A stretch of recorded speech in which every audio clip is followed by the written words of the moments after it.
Hello everybody and welcome to System Synced.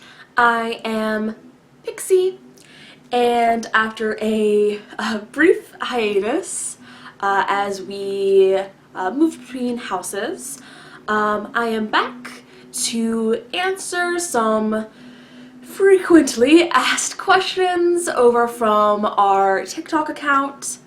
Yeah, we got a lot of questions on there. Basically just about DID, what it's like living with DID, about our experiences. So today I will be talking about, our experience answering these questions. As a disclaimer, anything that I say is from our personal experience and therefore may not apply to every system. Every system is different. Other things that relate to just DID itself come from our research. So, what it's like really living with DID? Short answer, it's hard. Long answer, there are ups and downs. DID helps us survive. It also makes living hard. So the first question, what is DID? DID is short for Dissociative Identity Disorder, and it is a trauma-based disorder that is formed by early childhood trauma that is severe and often repetitive, something that was continuous in the formation of a child's mind. How this disorder affects the mind is that, so when anyone is born, the personality has not really formed yet. It's kind of like, take the adult mind as a completed puzzle. When we're born, those puzzle pieces are just that, pieces, and they're scattered. They're not put together yet. With a healthy childhood, these pieces are able to come together, form a picture of a cohesive identity and personality. With DID, however, with repeated trauma, personality is unable, the mind is unable to cohesively form a personality, and instead of completing one big picture, these pieces remain separated and form, say, just some pieces come together, but they never quite all do. And this is where these multiple personalities, or alters, are formed. So then from that, what is an alter? Simply put, alters are people. Less simply put, they are personality states that have their own continuous way of thinking and reacting to the world around them and themselves. They have their own identity, their own opinions, memories, gender identity, sexuality, what have you. Together, these alters form a system. What is a host? Simply put, a host is just whichever alter fronts the most. A lot of people tend to think that host refers to the core identity or whoever made the rest of the alters. I get a lot of questions that kind of come from that base misconception, and it irks me a lot. I think that will cover later in the video, but a lot of questions like, how does a host choose the names of other alters, or can other alters talk to each other without the host knowing? A lot of these things, they all come from that basis of thinking that host is synonymous with real. That the host is the only real person, and that alters, on the other hand, are just the people living in their head. In reality, everyone in a system is equal more or less. Just because someone fronts more often than others does not make them the owner of other alters. A host is an alter the same as anybody else in a system. What is fronting? Fronting is essentially just an alter being in control of the body and consciousness versus other alters staying in the inner world. Alters can co-front, meaning that two or more alters are in control of the body and are conscious at the time. Alters can also just kind of peek in through the window, out into the headspace, out into the physical world. They may not be in control necessarily of the body, but they can comment on things. Whoever's fronting may or may not realize that they're there. For us, what is usually a giveaway is hearing them talk. Less of a auditory hallucination, and sort of like the idea of the little voice in your head, like you're conscious, like how people imagine that. Kind of like hearing something from within your head, like your thoughts, but louder. And in our case, it is a lot easier to realize someone is there when that someone has an accent. Yeah, some alters can have voices that are different from other alters and can have accents that the body necessarily wouldn't have.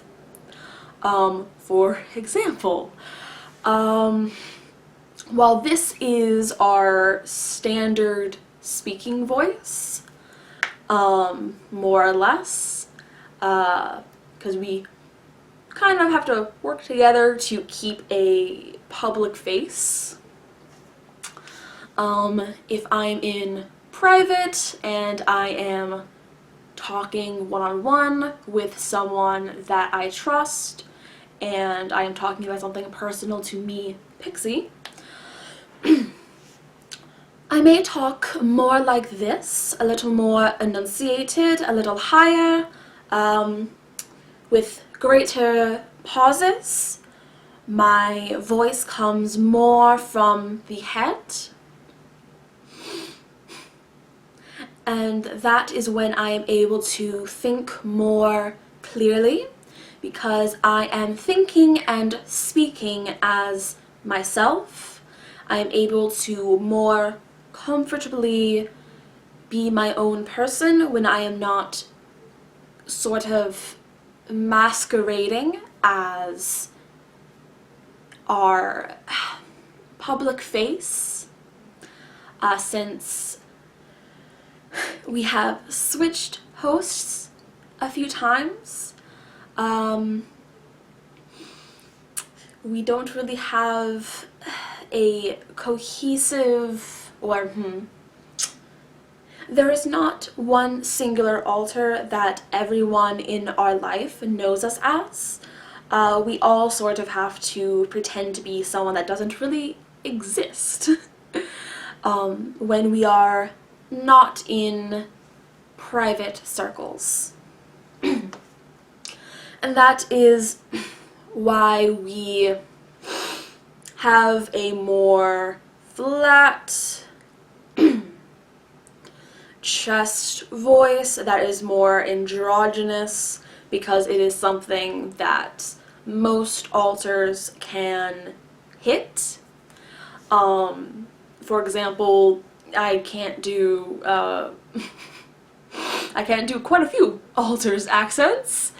One alter, Duck, he has a West Virginian accent, as he is a fictive. Mostly our fictives have accents. And then Caleb, he has a German accent. I can't do a German accent. Other things having to do with voices that is unique would be such as now I'm stuck. Although much of our family is Italian and we grew up speaking a little bit of Italian, not really much.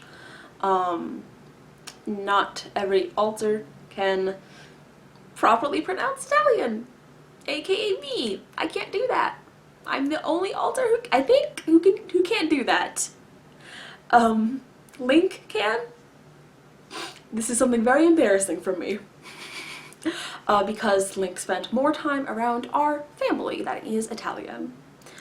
He picked up a lot more of those traits, and while he typically speaks in a more just low and flat voice, when he gets very comfortable and he's talking a lot, he does slip into kind of the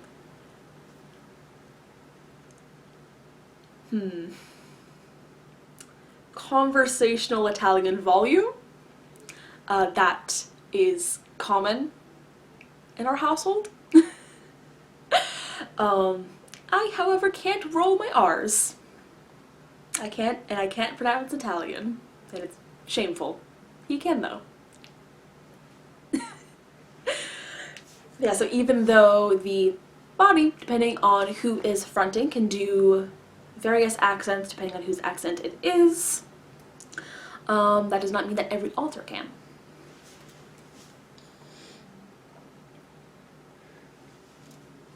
So then going back to questions. What is switching? Switching is just when the alter who was in control of the body switches places with an alter who up until that point was in the inner world.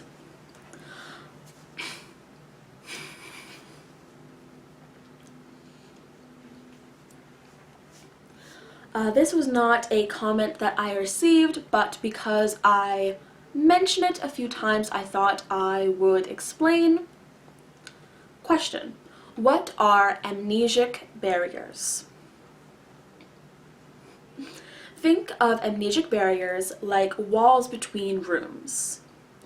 While one alter is in their room, another alter is in theirs, and there is a wall in between these rooms that prevents alter A from seeing into alter B's room and prevents them from hearing most of alter B's conversations. Sometimes some things may slip through, like if you can overhear a conversation or overhear a particularly loud TV in another room, while other things may never be seen or heard, such as something that is hidden in a sock drawer. Instead of physical items or conversations, these are memories. This can be either traumatic memories or simply whatever an alter did while fronting. So a great example of this would be that different alters have different amounts of memory about our life in general and kind of our timeline. While I can remember much of high school, a little bit of 8th grade, and a few choice memories from elementary school, when like happy memories. Another alter, Percy, has written down that when trying to, he cannot remember anything from before, I believe it was 2018. He can only remember 2018 to 2019 current day. This is because he was more recently formed. However, he doesn't hold the memory itself of events happening, but because he was told, he knows that certain things happened, such as he may not have been there to witness and cannot access the exact memories of, say, while we were at a playground. He can't remember, swinging on the swings, but, we came home from our day and said, hey, we went to the playground today. So he knows, oh, we went to the playground today. That is a very innocent example.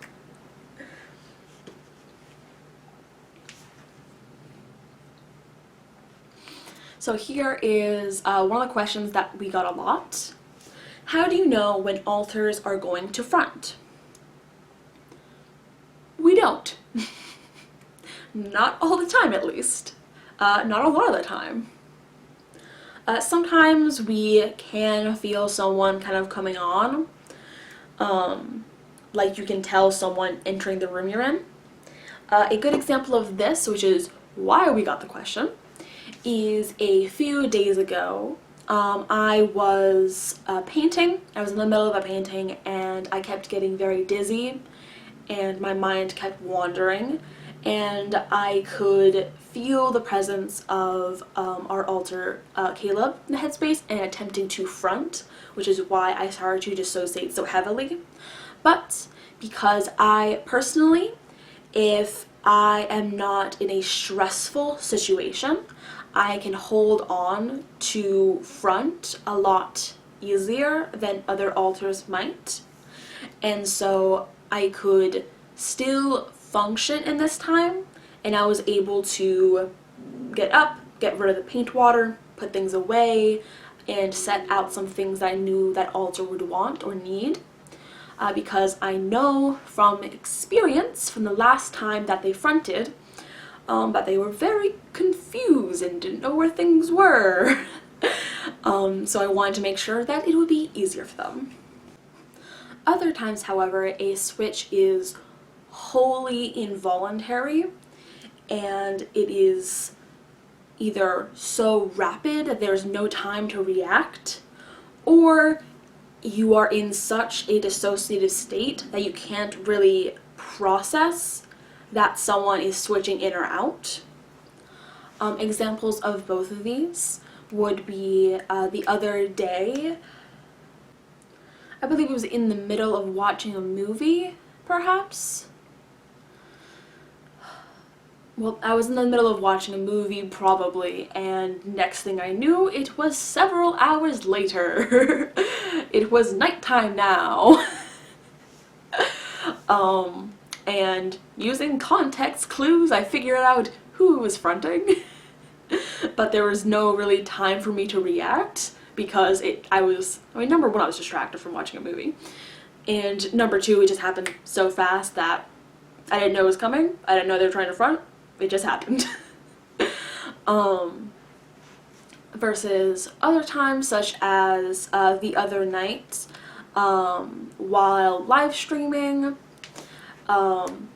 it unfortunately got very stressful, as there were many people spamming the chat and saying that were harassing, and I got very stressed about it, and I started to dissociate, and I could tell that a few people were trying to front Percy as a protector and an avenger. Continuously was trying to front to protect me because he could sense that I was, under attack and wanted to lash out, and I did not want this to happen. I did not, number one, want to switch live in front of the internet. And I also didn't want him saying anything. We have a pretty good, clear communication about what is okay and what is not, but I still had some worries just because of, tension. And then at the same time, a song had come on that I didn't realize was on a playlist, and it was a positive trigger for another alter, Bunny, who loves that song. And I could tell that she was trying to front, and so I got very dissociated. And while I held on for a while enough to stop the live stream, after a while things got so blurry, and I didn't really have control or realize what was happening when another alter took over, and they too were very confused for a while. So when it comes to knowing if an alter is going to switch, it's really a grab bag. And of course, the one time that it is very clear is for a forced switching that is voluntary. We do these on occasion. Used to do it more frequently back when we were in a clearer headspace. But essentially, if a certain alter was needed for a task, alter A pops into the headspace, pops into the inner world, goes and finds them, talks to them, hits them up, be like, hey, can you front? We do we have a certain movement that triggers it, and they switch out. And it is clean, quick, know who's going to be out, know who's just, who is just fronting, who's going to be fronting next, clean. Not much of an issue. But it's not usually like that. That is rare, and that is something that is a skill that is practiced and worked on. It is not something that everybody can do, or something that is always possible. It's not always the scenario. What happens when you change from one alter to another? Do you black out? In a purposeful switch, like I just mentioned, we enter a meditative state, enter the inner world, find them, talk, like I said, bring them out. In that case, we don't black out. If it's a purposeful switch, it's usually easier to tell, to retain memories because it was informed. However, there are scenarios where we do black out, such as just the other night, actually. I was on a walk around our neighborhood, and I didn't realize, but I had come across something that was triggering, and as soon as I thought it, essentially, from my perspective, I thought it, and then I woke up in a different location, and I did not remember how to get there. I did not know where I was. I didn't know how to get back home. So that was a complete blackout. Still don't know what happened. I mean, I know what happened in that I saw something that was triggering and got forced out of the headspace. However, that is one of the slightly rare situations for us that we have absolutely no recollection, and we have absolutely no idea of who was fronting. Another situation like that has occurred, and usually these are very stressful, very worrying, and that was a few months ago. Don't remember exactly when, but the exact situation, it doesn't sound very scary, but it was very scary for me, which was that I was just at my computer playing games, and I come back to collection, I come back to consciousness, not realizing that I had blacked out, having no evidence of having it, except I look to my left on my desk, and there is a water bottle there that was not there before, and I still to this day have no idea how it got there, because we, nor any of our roommates, owned that brand of water bottle. There are no vending machines in the dormitory that I lived in at the time, and the closest place that I could have gotten that brand was the grocery store that was several miles away. And this, when I woke up, it was night. So I was freaking out. My roommates were trying to console me, and of course there's kind of the argument of like, oh, I mean, it's just a water bottle, calm down. I'm like, I don't know where my body went, bud, and I have no memory, and I don't know who was out. Yes, that is an example of when it is truly terrifying.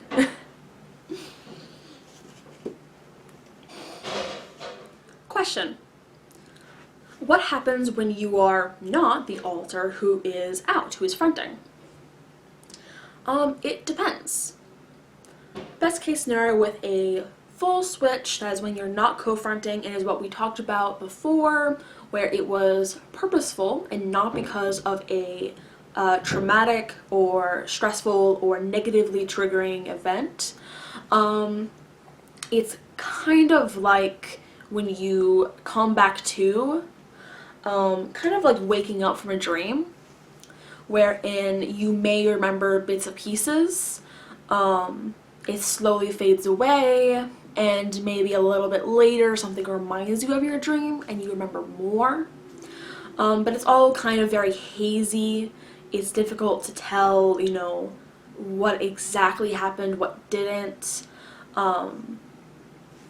But, you know, if something sticks out, if there is an especially, usually for us, thankfully, a humorous situation, or anything that has a strong emotional charge to it, depending, that's usually a little bit easier, comes back, but all the, you know, little moments in between, that's harder. That doesn't always come back. That particular alter will remember, but whoever wasn't out probably isn't. One funny example of this,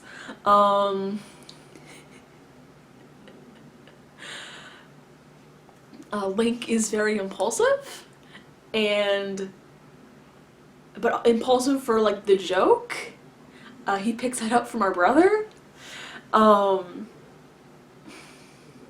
Trying to remember it now. I think he asked our partner for a cup of water, and our partner gave it to him and joked something like, "Careful." And he just looked them dead in the eye and proceeded to spill the entire glass of water all over himself. And then immediately kind of regretted it because now he was sopping wet. And everyone's like, why? Why did you do this?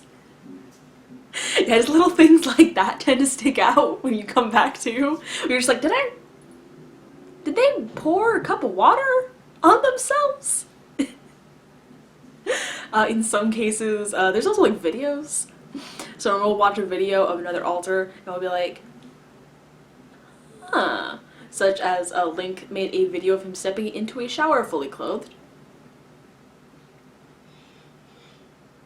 I don't know why he kept getting water on himself.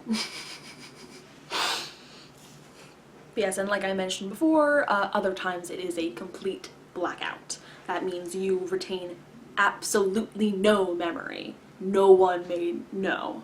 Or at least no one that you are in contact with. But this depends. This is one that we got on a video from Link, or that Link had made. How do people not realize when an alter besides the host is out? So to start with this, DID is a covert disorder. This means that it is designed by your brain to not be noticeable even by you. That is why it is so hard for people to, you know, realize that they have it and get a diagnosis. You know, people can spend their entire lives never knowing that they have DID. Because, I mean, number one, it's pretty common for people to just act differently for no reason. In cases of, you know, someone is being rude to you one day, and you're probably going to pass it off as, like, maybe I did something to upset them, or maybe they have a headache, maybe they're having a bad day, things like that. Or they're very cheery, like, oh, something good must have happened. You know, maybe their favorite team won. There are many reasons for people to be acting differently that has nothing to do with a disorder. And most people's minds are not jumping immediately to, that person has a disorder. Yeah, and even if someone has, spent years and years and years and years knowing someone who has DID, you can know someone their entire life. They can know they have DID. You may not. If they don't tell you, you probably are not going to realize. Because, number one, you've gotten used to the alters if they have fronted in front of you. And just kind of like number two, with it being a covert disorder, alters know how to act like each other most of the time. Or at least to a certain degree. Like I mentioned with the voice. This is kind of like our standard voice that we all can try to use because it is right in the middle of our range. It's a little bit on the lower side, actually. Other things like that, just like mannerisms, all these different things. It's not as easy to spot a disorder as you may think. Even when you know that someone has DID and you have met and spent time with different alters, you may not realize when they're fronting because it's not as obvious as you may think. Me and some of my friends who also have DID, we pick up on each other's quirks, even just like the energy someone brings, like small tiny little things, but it's not always obvious.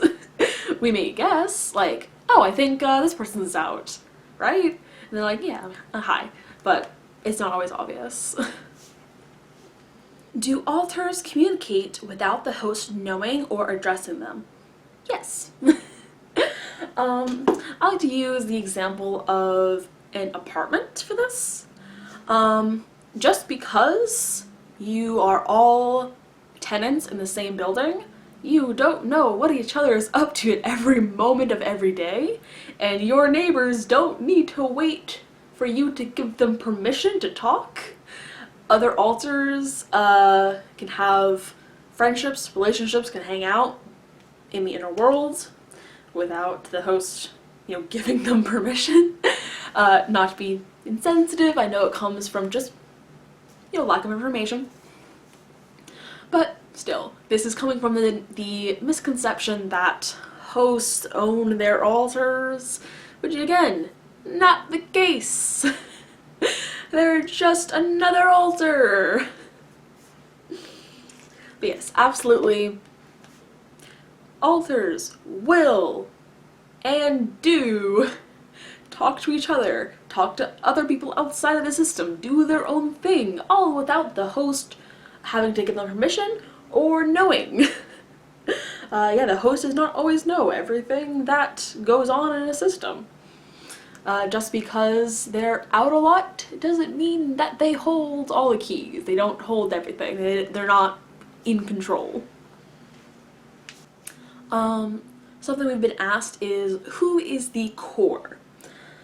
So this term has fallen out of use within kind of like the psychological field, within the community. People still sometimes use it, but it's not really as scientifically accurate. It does not align with the current understanding kind of model of DID that the scientific community is kind of working with right now. What core means, or what it meant, was the original person from which other alters form from, like Athena from Zeus's forehead. Not the case. I'm sure some people still use it, and that is perfectly fine. If you feel that works for your system, that is your business, and you are valid. We do not use this.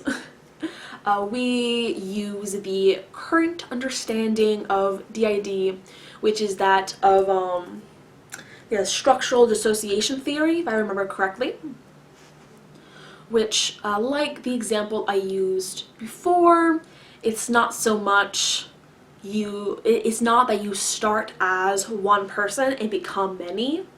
It's that you were always many, and those manys never came together. So in a way, every alter is a core, in a sense.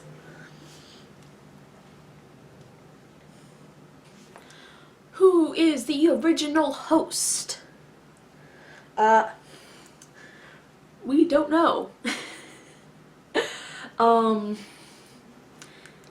Our theory is that hosts have always shifted around depending on who was needed in an environment.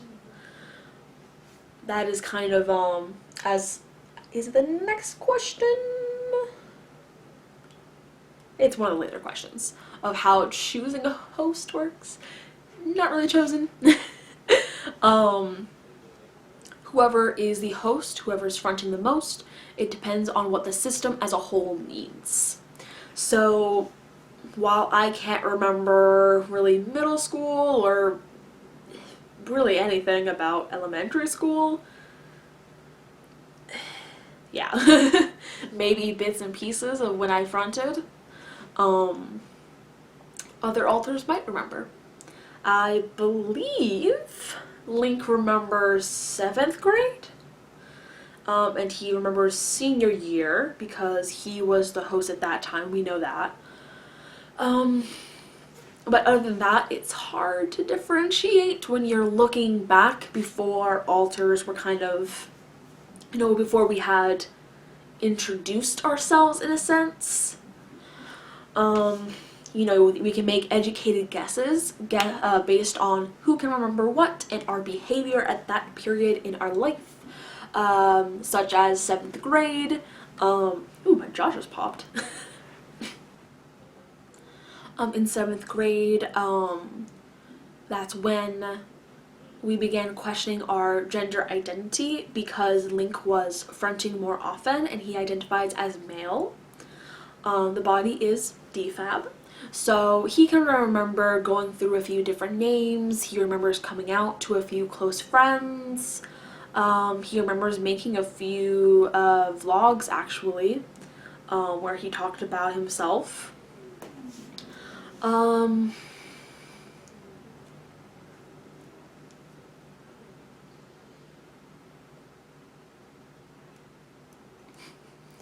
Yeah, it's all about, it's kind of a guessing game.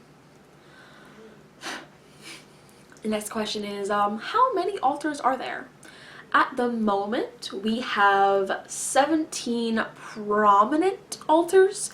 These are alters who have fronted and documented their existence in the past few months. So that means that they are not alters who are dormant. We're not counting fragments who may not realize that they are a fragment, they're not someone else, and have not spoken about their experience. These 17 are alters who have names, who have memories, opinions, identities, all that good stuff. And that is just a current number because we are constantly splitting as we are in stressful situations. That is still an ongoing thing. So numbers are due to fluctuate depending on living situations. What happens to other alters when they are not the host and when they are not fronting? They live in the inner world. That is a space within our mind. Ours presents as a pine forest that has 4 quadrants and a town over to, when looking overhead to the right.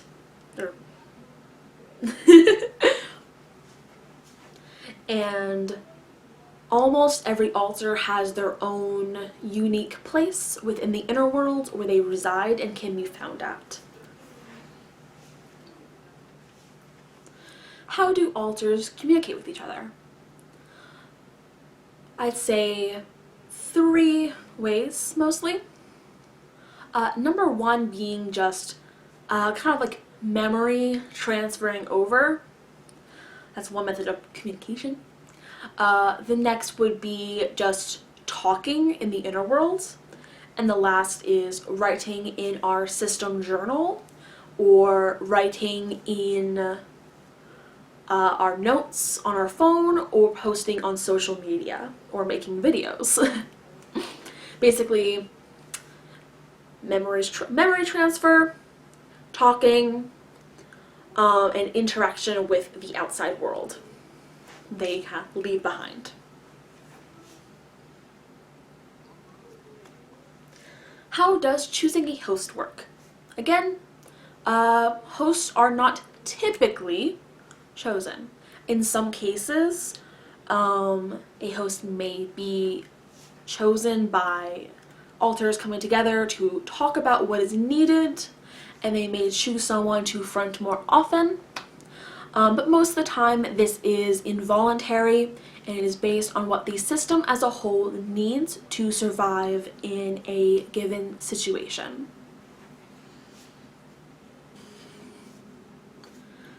Do hosts name alters? No.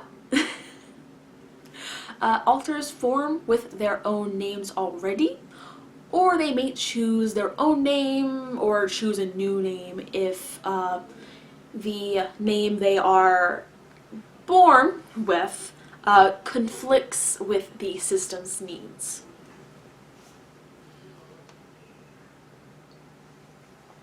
How does dating someone outside of your system work? Short answer, the same as any other relationship, really. You meet someone, you bond, you talk. In this case, that talking includes, hey, are you dating just me, alter 1? Are you dating, several alters? Things like that are talked about, whether only one alter likes that person or several do. In our case, our physical partner, I am dating, Link is dating, and they have stated that they are willing to dance with whoever wishes to.